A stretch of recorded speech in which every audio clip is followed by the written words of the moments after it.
कैसर but मज़ा नहीं आया तेरा। अमीर मौसम से मशवरा ज़रूरी था क्योंकि ट्रक्का वाला फैमिली ने बहुत नुकसान करवाया है। अल्लाह उनको ज़रूर इंसाफ देगा। बालाज भाई ग्रेट पर्सन था। ये वो रिमार्क्स हैं जो कल हमने कैसर बट और तीफी बट के दरमियान जो सुलह हुई उस स्टोरी को सोशल मीडिया के ऊपर अपलोड किया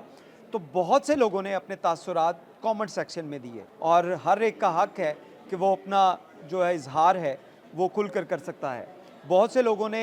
बहुत सी बातें की, लेकिन इस कमेंट सेक्शन में जाकर आपको ये तासुर देखने में मिलेगा कि कैसर बट जो है उसने शायद डर कर सुलह की, शायद वो गद्दार था, शायद इसके अंदर उसका कुछ ज़ाती मुफाद था जिसके बाद उसने सुलह की। लेकिन कल जो हमने वहाँ पे कवरेज की तो उसमें हमने कुछ ऐसे मनाज़र देखे जो शायद इस स्टोरी के अंदर आपको नज़र ना आए हों। उसके बारे में आज हम बात करेंगे कि कल जब तीफ़ी भट्ट का घर जो नसीराबाद में वाक़या है, उस घर में जब पहुँचे तो ये घर जो है इसको चूज़ करने की वजह क्या थी? इसको चूज़ करने की वजह ये थी कि ये घर कई अरसे से जो है वो बलाज मर्डर के बाद ये घर जो है वो खाली हो चुका था। इसमें कोई लोग नहीं थे, सिर्फ सिक्योरिटी गार्ड्स वगैरह वो एक कमरा यूज़ करते थे। बड़ा घर था, बहुत ज़्यादा वहाँ पे कमरे थे, लेकिन उसके बावजूद वहाँ पे कोई मौजूद नहीं होता था। ये घर इसलिए चूज़ किया गया कि यहाँ पर पार्किंग भी काफ़ी है, लोग यहाँ पे इकट्ठे भी काफ़ी हो सकते हैं, तो इसलिए इस घर का जो है वो इंतखाब किया गया। इस घर पे जब पहुँचे तो बहुत से लोग वहाँ पे ऑलरेडी मौजूद थे, जिसके अंदर अहले इलाका भी थे, शहर के मुअज़्ज़िज़ीन थे और उसके साथ-साथ बासर अफराद की एक बड़ी तादाद जो थी, वो इस गैदरिंग में मौजूद थी। वहाँ पर जब हम लोग पहुँचे तो कुछ देर के बाद पता चला कि इसरार भट्ट और कैसर भट्ट वहाँ पर आ रहे हैं और उनके साथ-साथ बग्गा भट्ट और दीगर जो मुअज़्ज़िज़ीन इलाका थे, वो भी वहाँ पे पहुँच रहे थे। इन तमाम वाक़यात को हमने अपनी आँखों से देखा और जहाँ पे जावेद भट्ट की फैमिली मेंबर, जिसमें उनका बेटा हमज़ा और दीगर जो उनके जो रिलेटिव्स थे, वो वहाँ पे मौजूद थे। कैसर भट्ट जिसके ऊपर इल्ज़ाम था कि उसने जावेद भट्ट को कत्ल किया, वो उस वक्त उस फैमिली के दरमियान मौजूद था। तो ये एक एहसास की बात है, समझने की बात है कि जिन लोगों ने इल्ज़ाम लगाया उस वक्त उनको अपने जो प्यारे जावेद भट्ट उसके कत्ल का दुख भी था, हमज़ा की आंखों में नमी भी थी और इसी तरह कैसर भट्ट जो अपने भाई इसरार भट्ट के साथ वहाँ पे पहुँचे थे, कैसर भट्ट के अंदर भी नदामत जो थी वो देखने को मिल रही थी। उसकी एक बड़ी वजह ये थी कि कैसर भट्ट ने बहुत अरसा जो है वो ट्रक्कांवाला फैमिली के साथ गुजारा, अमीर बलाज के साथ गुजारा, अमीर मौसम के साथ गुजारा और उस फैमिली का एक हिस्सा बन गए थे। लेकिन अब क्योंकि ये सुलह हुई तो इसके बाद जो अब तमाम जो है वो लोग कैसर भट्ट को टारगेट कर रहे हैं कि कैसर भट्ट जो है वो उसने अकेले सुलह कर ली। इस हवाले से कल जब वहाँ पे बग्गा भट्ट जो कैसर भट्ट के भी अज़ीज़ हैं और उसके साथ-साथ जो एमपीए हैं सुहेल शौकत भट्ट, उनके भी करीबी अज़ीज़ हैं और उस एरिए की लखोडेर एरिया की एक बाअसर शख्सियत हैं, असर रसूख वाली शख्सियत हैं, वो भी वहाँ पे आए हुए थे और उसमें उन्होंने जब बात की तो उनका कहना था कि ट्रक्कांवाला फैमिली को भी वो चाहते थे कि उनकी और तीफ़ी भट्ट की सुलह हो जाए, जिसके लिए उन्होंने एफ़र्ट्स भी की। एमपीए सुहेल शौकत भट्ट 2 दफ़ा ख़ुद जो है वो दुबई गए क्योंकि अमीर मौसम सबको पता है कि वो दुबई में है और वहाँ पर जाके उससे मुलाकात की। उनको इस हवाले से आमादा करने की कोशिश की गई कि जो तीफ़ी भट्ट फैमिली है उसके साथ जो है वो तमाम मामलात ख़त्म करके, इस दुश्मनी को ख़त्म करके सुलह की तरफ जाया जाए। लेकिन उस फैमिली की तरफ से जो है वो इसके ऊपर जो है वो बात आगे ना बढ़ सकी और जो लोग सुलह करवाने के लिए, क्योंकि ट्रक्कांवाला फैमिली से भी उनके भी कुछ जानने वाले तीफ़ी भट्ट से रब्ता कर रहे थे या कैसर भट्ट की फैमिली के लोग जो हैं वो तीफ़ी भट्ट से रब्ता कर रहे थे कि इस मामले को ख़त्म किया जाए और लोगों की यही कोशिश थी कि लाहौर का अमन जो है बरकरार रहे। इसके लिए एमपीए सुहेल शौकत भट्ट उनके मुताबिक 2 दफ़ा जो है वो ख़ुद दुबई गए। इसके साथ-साथ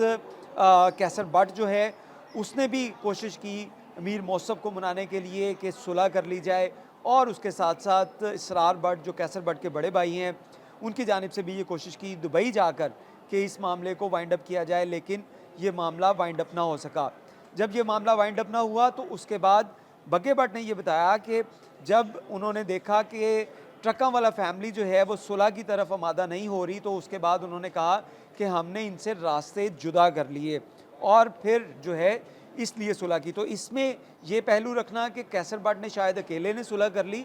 इस सुलह से पहले उसने ट्रकों वाला फैमिली के अंदर भी सुलह करवाने की कोशिश की, ये कहना है बग्गा भट्ट का, जो इस सुलह की तीफी भट्ट और कैसर भट्ट फैमिली की सुलह करवाने वाला जो मरकज़ी किरदार है, जो सुहेल शौकत भट्ट एमपी हैं, उनका करीबी अजीज़ है बग्गा भट्ट, उसकी जानिब से ये बताया गया कि उनकी तरफ से अभी भी ये कोशिश की जा रही है कि वो ये सुलह करवा लें। और अगर उन्होंने ये भी कहा कि अगर वो फैमिली ट्रकों वाला फैमिली चल के उनके पास आई और उनसे कहे कि वो इस मामले को ख़त्म करवाना चाहते हैं, तो वो तीफी भट्ट से बात कर कर इस मामले को ख़त्म भी करवा सकते हैं। सुहेल शौकत भट्ट, कैसर भट्ट, इन तमाम लोगों के ट्रकों वाला फैमिली के साथ बहुत करीबी रवाबित थे, बहुत दोस्तियां थी और इसी की एक वजह थी कि कैसर भट्ट जब बलाज का मर्डर हुआ तो उसके बाद उसने खुलकर मुखालफत शुरू कर दी तीफी भट्ट की और मुख्तलिफ सोशल मीडिया प्लेटफॉर्म्स के ऊपर जो उसकी वीडियो, जो उसके बयानात थे, उससे यही तासुर जा रहा था कि कैसर भट्ट जो है वो अकेला जो ट्रकों वाला फैमिली का इस वक्त स्पोक्स पर्सन के तौर के ऊपर जो है वो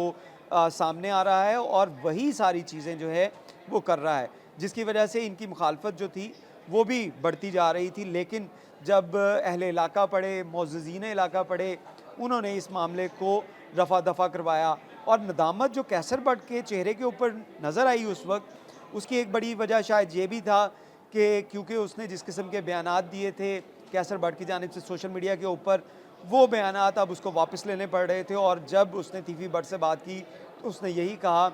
कि भाईजान, जो कैसर भट्ट ने तीफी भट्ट को यही कहा कि भाईजान की हाल ने ताड़ी, तुसी ठीक हो, इस तरह उसने बात का अपनी आगाज़ किया। तो इस वजह से भी वहाँ पे लग रहा था कि कुछ जो है नदामत है, लेकिन उसके साथ साथ हमें वहाँ पे कुछ खौफ के साए भी नज़र आए, क्योंकि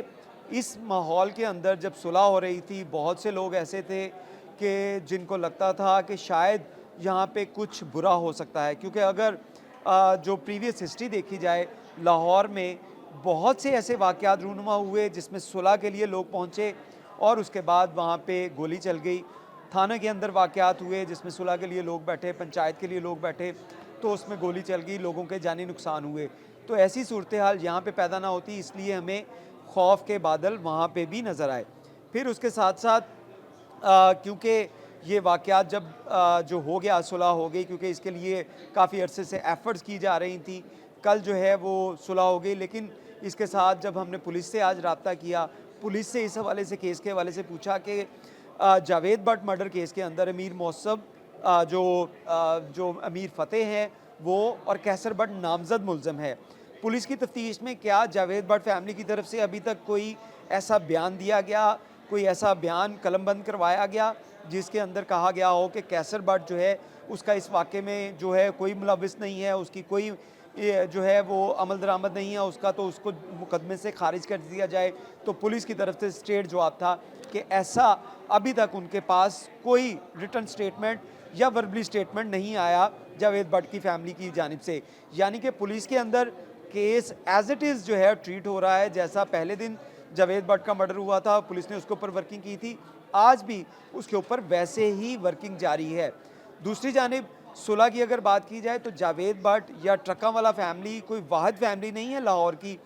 जिसके ख़ानदानी दुश्मनियों के ऊपर जो है वो जो कत्ल हुए हों। कैसर भट्ट भी हमें एक ऐसी एग्जांपल नज़र आता है जिसके फैमिली मेंबर, जिसमें उसका भाई, सगा भाई भी शामिल था, उसको भी मर्डर किया गया और बाकी फैमिली मेंबर जो हैं उनको भी मर्डर किया गया, लेकिन उनकी भी सुलह हुई। अगर लाहौर का रिकॉर्ड देखा जाए साल 2024 का, तो 105 अफराद ऐसे कत्ल हुए